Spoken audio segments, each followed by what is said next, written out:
ตรงนี้นะปีโอ้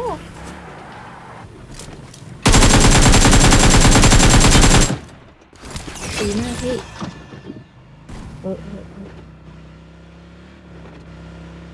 แล้วถ้าให้ปรับการวิ่งถ้าต้องไปปรับตรงไหนหรือว่ามันไม่ต้องละน้ำปรับสุดนะพี่มีไหมนะมีอันปรับสุดแล้วของปีอ๋อ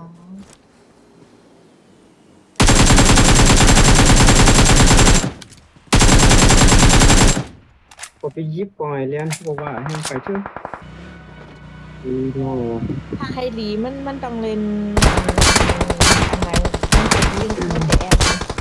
มันจะปรั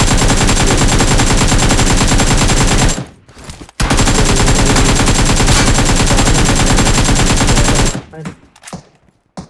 ฝั่งกำผมมันจะพ่นมาใครติดนะพี่มีสีผมเด่นนะอ่าพ่นมาใครติดนะ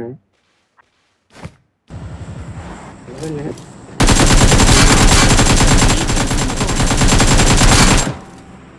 ตาปลาพี่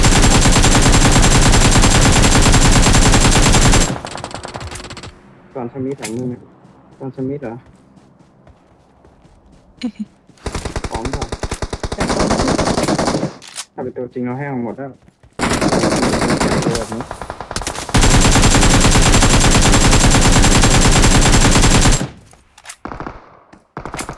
Help! ไม่ใช่ว่าไปเคลียร์ตัวหลังนี่